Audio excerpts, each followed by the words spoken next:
ये कार्यक्रम पूरे विश्व के लिए कल्याणकारी है। सहज योग के जरिए हम हर तरह की बीमारी का खुद इलाज कर सकते हैं। हम अपने डॉक्टर और गुरु खुद बन सकते हैं। सहज योग में हम 5 तत्वों और मंत्रों के द्वारा हर बीमारी का इलाज कर सकते हैं, लेकिन आत्म साक्षात्कार के बाद ही ये संभव है। सहज योग हर ग्रंथ के तत्व को सिद्ध करता है। आप भी अगर किसी तरह की असाध्य बीमारी से ग्रसित हैं और हमारा कार्यक्रम देख रहे हैं, तो देखते देखते ही आपको फायदा होगा, चाहे आप विश्व के किसी कोने में बैठे हुए हैं। ये कार्यक्रम पूरे विश्व में निशुल्क है। सबसे पहले तो कहना है कि नोएडा का कुछ ऐसा नसीब है कि कितनी भी कोशिश करिए आप जल्दी आ नहीं सकते। सबको जरूर इंतजार करने लगाता है ये नोएडा, मुझे भी और आपको भी, क्योंकि कोई बिला वजह की देर हो गई। बिला वजह रास्ते में कोई वीआईपी साहब अगर बम्बई दिल्ली में आ जाए तो सब रास्ते बंद हो जाते हैं, फिर कोई आदमी हिल नहीं सकता। इसी प्रकार न जाने कितने लोगों को अपना समय बर्बाद करना पड़ता है, और आप लोग भी बहुत देर से इंतजार कर रहे थे, और मैं भी, कि कब अब पहुंचते हैं, कब पहुंचते हैं। तो कुछ ऐसा ही नसीब है कि नोएडा में आने में एक इंतजार का भी मजा उठाना पड़ता है। आप लोगों की भी कमाल है कि इतनी देर से आप बैठे रहे और अपनी माँ को मिलने के लिए। तो सभी बहुत लालायित होते हैं, पर कलयुग में ऐसा सुना था कि बच्चे तो माँ की परवाह नहीं करेंगे। मैं तो उल्टा ही हाल देख रही हूँ। इसका मतलब कलयुग भी खत्म हो गया, कृतयुग भी खत्म हो गया और ये सतयुग आ गया है।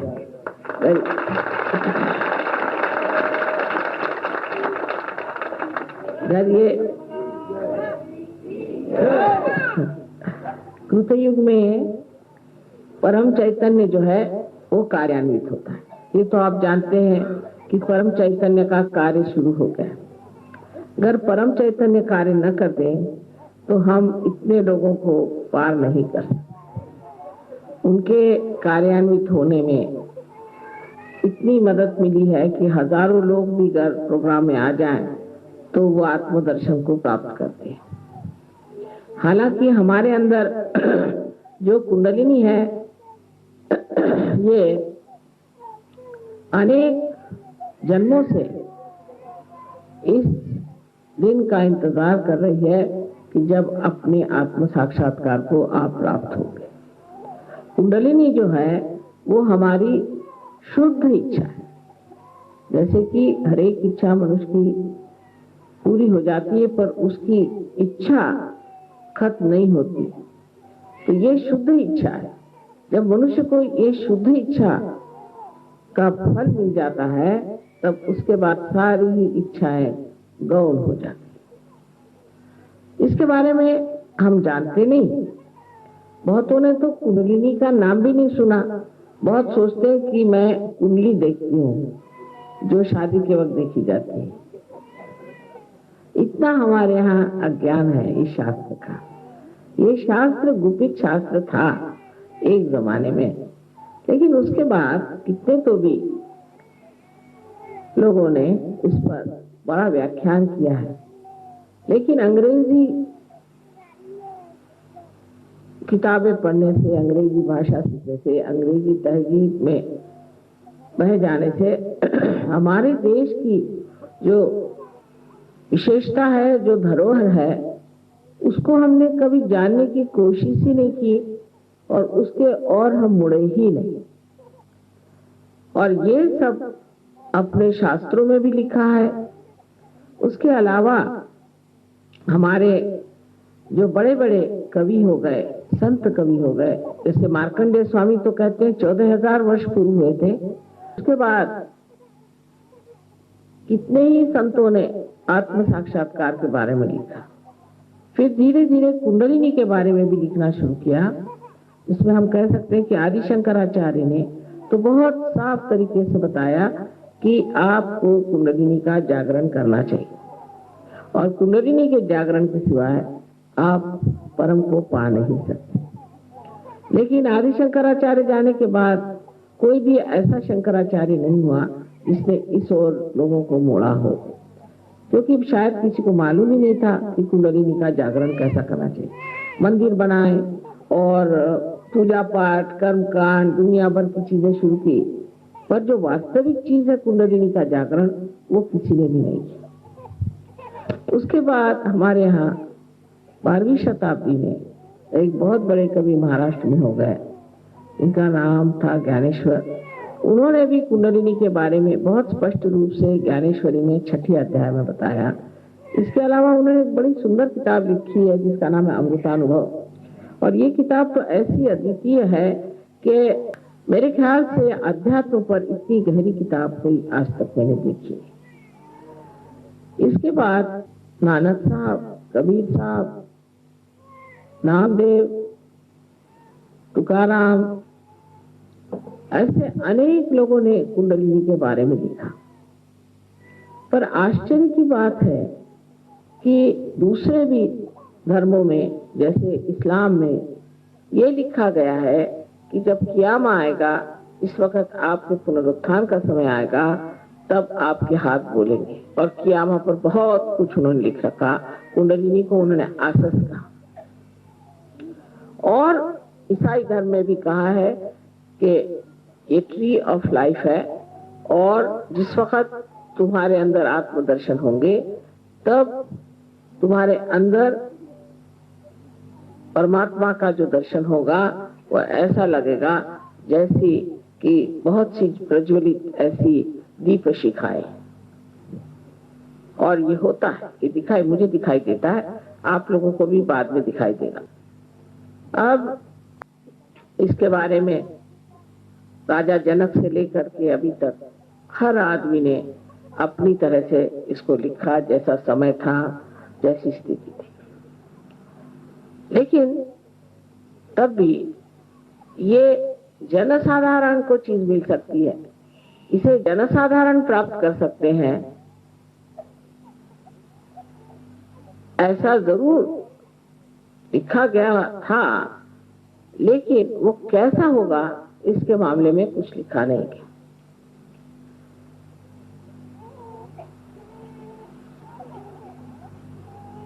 ज्ञानेश्वर जी ने एक बहुत सुंदर कविता लिखी है, उसका नाम है पसायदान। उसमें उन्होंने सहयोग पूरी तरह से वर्णित किया है और पूरी तरह से ये कहा है कि ऐसे दिन आएंगे। वो कहते हैं कि चलिए, सहयोगियों का वर्णन करते हैं कि आप चलिए, आप कौन हैं? आप जंगल की जंगल है कल्पतरु के। कल्पतरु तो आप सब लोग जानते हैं। कल्पतरु के आप जंगल की जंगल है, आप लोग चलिए। और फिर वो कहते हैं कि आप लोग, माने सहयोगी लोग, अमृत के भरे हुए ऐसे महासागर हो जो कि बोलते हैं। चंद्रमा जैसी आपकी शक्ल, जिसपे कोई लांछन न हो, और सूर्य जैसे आप दैदीप्यमान, लेकिन आप में ताप न हो। ऐसे आप सहयोगी चलिए, चल के ये पसायदान, ये अमृतदान सबको दीजिए। पर उस पर भी इंग्लैंड में एक कवि हो गया, ऐसे तो अनेक कवियों ने लिखा, पर एक कवि लुइस करके हुआ है, उससे तो साफ साफ सहयोग का प्रोसेशन किस तरह से होगा, उसका जुलूस किस तरह से निकला जाएगा, यानी हमारा भी वर्णन उसमें वो 100 साल पुराना कर दे। उसके अलावा अपने हिंदुस्तान में ही बड़े भारी कवि, इनको हम मानते हैं, रविंद्रनाथ टैगोर, उन्होंने गणपतिपुळे का पूरा वर्णन कर दिया कि भारत के किनारे पर सब देश के लोग आएंगे, माँ जाग उठी है, विश्व की माँ जाग उठी है, और सब अपनी छोटी छोटी मर्यादाएं भूल करके एक जाग हो जाए। देखिए कितने बड़े बड़े दृष्टा अपने देश में हो गए। रविंद्र बाबू तो हमारे ही सामने थे। और विलियम ब्लेक नाम का एक बड़ा भारी कवि इंग्लैंड में हुआ, उन्हें 100 साल पहले लिख दिया था कि ऐसा ऐसा होने वाला है।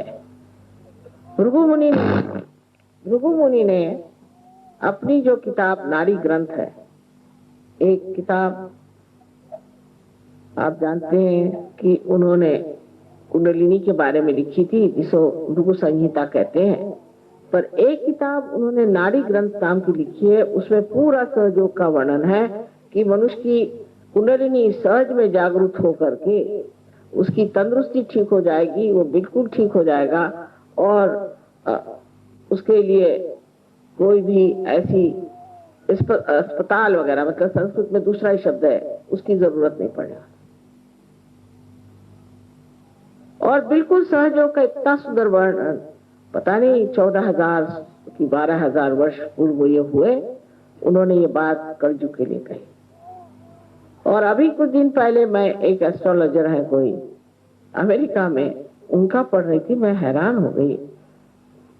70 साल से ये काम हमने शुरू किया, बराबर 70 साल से उन्होंने ये होगा, वो होगा, ऐसा होगा, वैसा होगा, इस तरह से बढ़ेगा, इस तरह की कनेक्टिविटी आएगी, सब कुछ लिख रखा।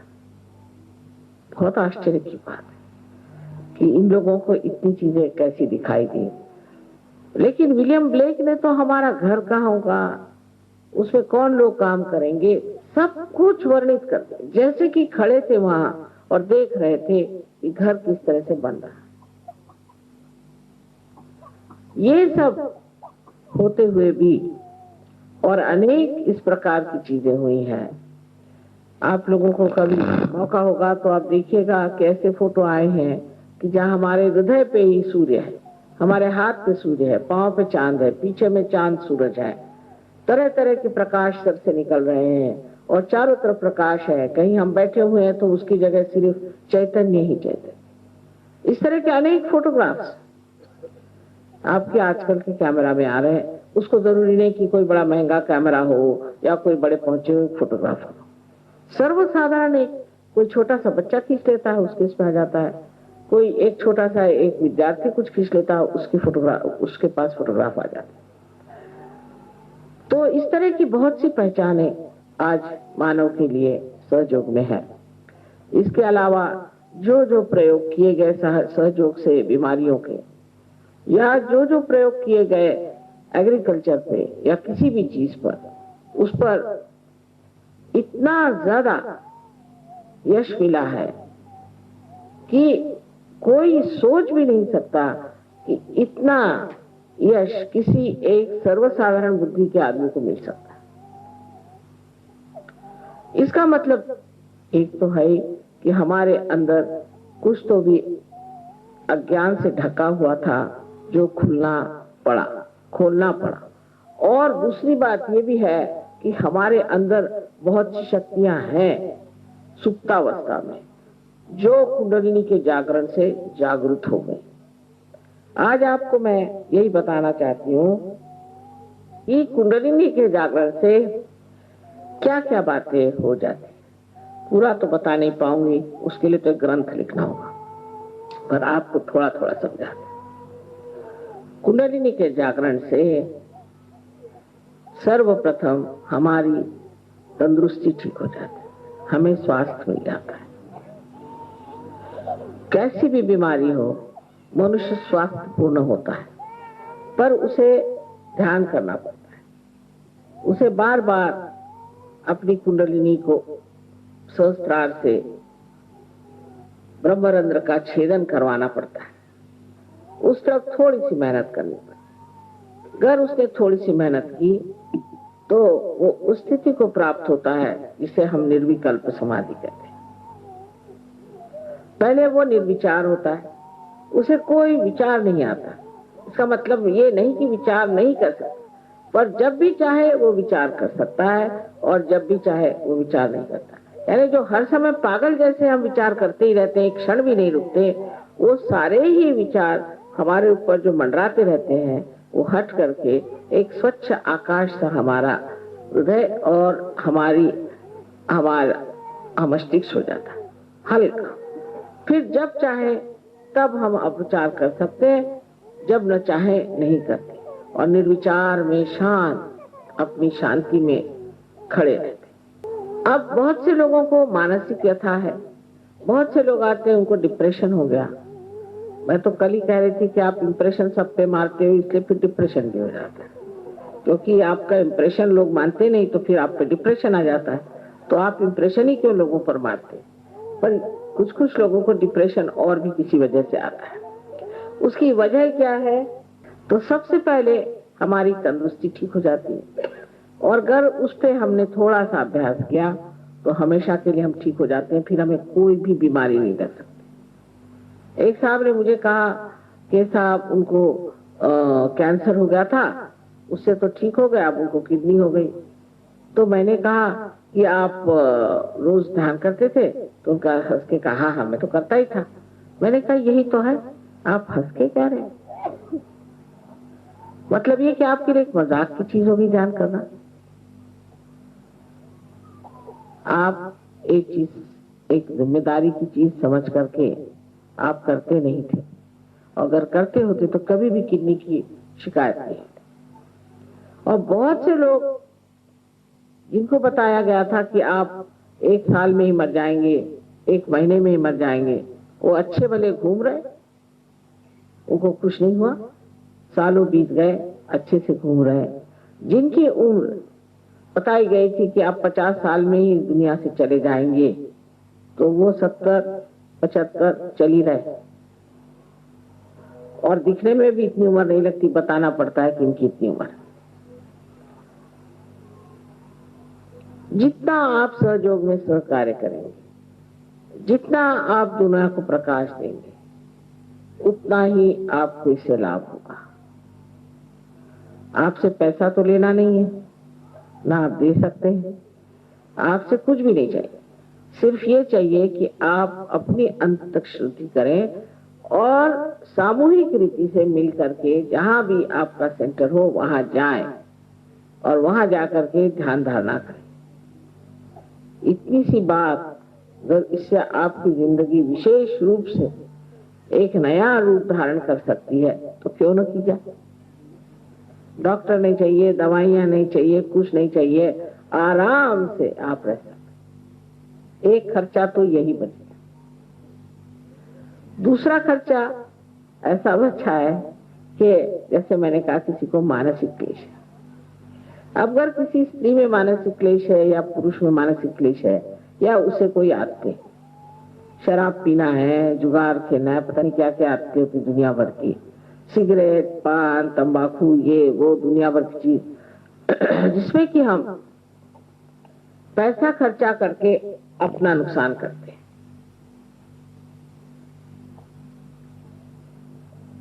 अपना नुकसान और अपने घर वालों का नुकसान, और उनके सामने कोई ध्येय भी नहीं रह जाता। ये सारी आदतें एक साथ छूट जाती, मानो कि कोई आदत ही नहीं रह जाती। जैसे बहुतों को आदत है सवेरे उठ के चाय पीने की, याद ही नहीं रहती चाय पी कि नहीं पी, भाई पी कि नहीं, पूछते हैं, पता नहीं पी कि नहीं पी। नाश्ता किया, कहाँ किया नाश्ता, अच्छा चल जान दो, खाना ही खा लेंगे। फिर खाना खाते वक्त भी याद नहीं रहा खाना खाना है, तो 2 दिन ऐसे बीत जाते, पता नहीं चलता खाना खाया कि नहीं खाया और नाश्ता किया कि नहीं। अब ये कि हमें इस चीज का शौक है, हमें ये चीज अच्छी लगती। काफी लोग ऐसे होते हैं कि अब किसी को बेसन के लड्डू अच्छे लगते हैं, तो अब सब लोग उनके लिए बेसन के लड्डू लेके चले, क्यों भाई, उनको बेसन के लड्डू पसंद है। अब वो मरते दम तक उनको बेसन के लड्डू चाहिए, और अगर डॉक्टर ने मना कर दिया तो उसी की भूख लेके मरते हैं, फिर भूत बन के आते हैं और कहते हैं हमें बेसन के लड्डू दो। तो इस तरह के जो शौक है कि उसको ये अच्छा लगता है, उनको ये पसंद है, उनको वो पसंद है, अपने इधर नॉर्थ इंडिया में बहुत ज्यादा है। किसको क्या पसंद है, हर आदमी एक दूसरे की चापलूसी में लगा रहता है कि इनको ये चीज पसंद है तो उनको वो चीज पसंद है। फिर पसंद ना पसंद कोई जानता ही। हमारी लड़कियों को खाना बनाने का बहुत शौक, तो मैंने कहा तुम तो अपने डैडी के लिए इतनी चीजें बनाती हो, मेरे लिए क्या बनाती हो? कहने मम्मी तुमको कौन सी चीज पसंद है, हमें तो पता ही नहीं, तुम्हें तो सभी चीज पसंद है और कोई चीज पसंद भी नहीं, जो मिले सो तुम खा लेती हो। तो मैंने कहा ये बात है भाई, हमें तो कुछ याद नहीं रहता हमें क्या चीज पसंद है। सो इस प्रकार अपनी पसंद और ये चीजें आते हैं। और जब तक आप अपने समाज में रहते हैं तो ऐसी ही बातें लोग करते हैं कि साहब मुझे तो बढ़िया घी खाए बगैर खाना ही नहीं आता, मतलब बड़े घमंड से कहे, और साहब मैं सुबह 2 सेर दूध पी सकता हूँ। अच्छा, और क्या क्या आप खा सकते हैं बताइए? जिसकी बड़ी घमंड से बताया। और साहब मुझे तो बाथरूम ऐसा चाहिए कि चकाचक हो। कौन साफ करता है आपके यहाँ? मेरी बीवी। और खाना वो भी मेरी बीवी। आप क्या करते हैं?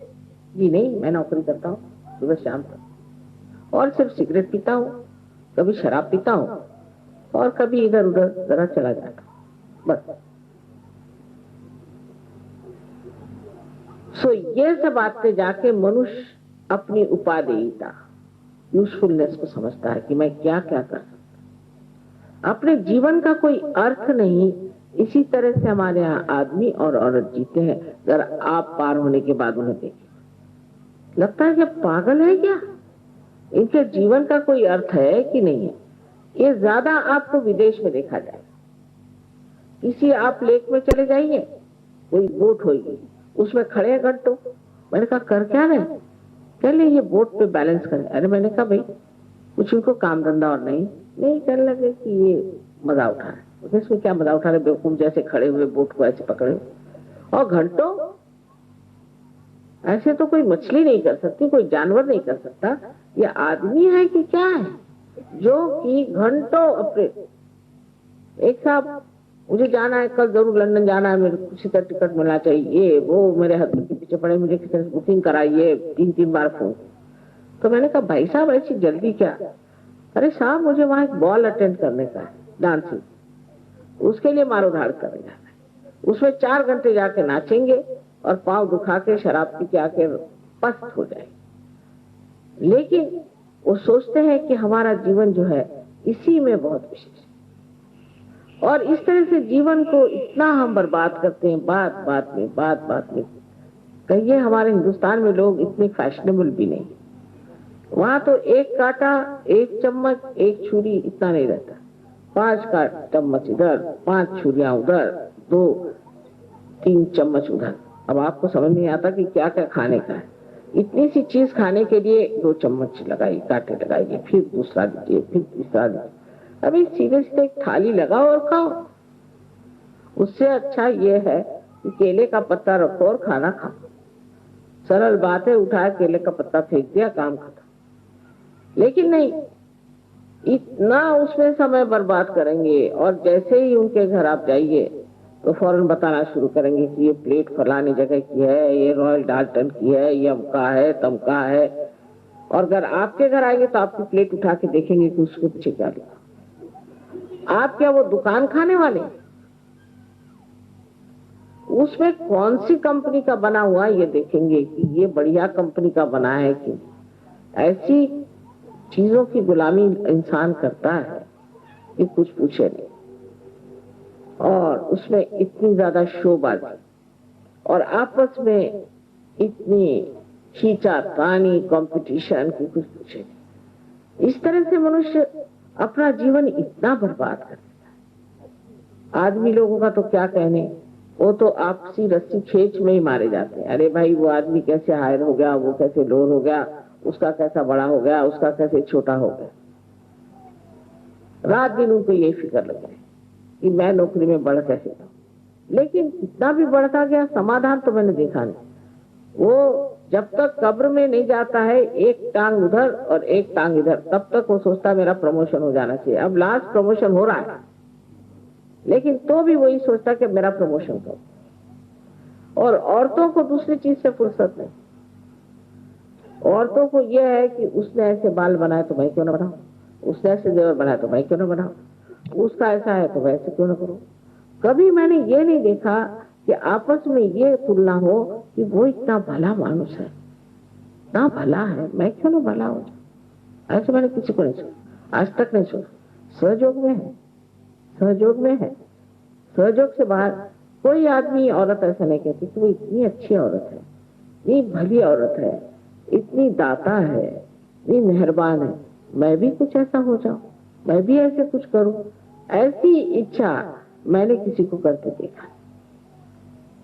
और इस तरह से हम अपनी जिंदगी का अर्थ क्या निकालते हैं, उसका कोई मतलब ही नहीं लगता। इस जिंदगी को 4 चांद लगते हैं जब आप पार हो जाते हैं, क्योंकि आपके अंदर से शक्ति बहने लग गई। हाथ उठाइए, कुंडलिनी को उठा सकते हैं, दूसरों को आप पार करा सकते हैं, जीवन तक क्रिया आप कर सकते हैं, लोगों को इतना दान दे सकते हैं, और उसके लिए पैसा नहीं, कौड़ी नहीं, कुछ नहीं, आपके हाथ के इशारे पर कुंडलिनी चले। न जाने कितने लोगों को आप ठीक कर सकते हैं। एक आदमी न जाने क्या से क्या कर सकता है, अगर बस वो सोच ले कि अब हम तो हो गए योगी पूरी तरह, और इस बात को अपने जीवन में पूरी तरह से उतारे और ठान ले कि हम तो योगी हैं और हमारी जात ही अलग हो, हमारा धर्म ही बिगड़ गया, हम तो दूसरे ही धर्म में आ गए।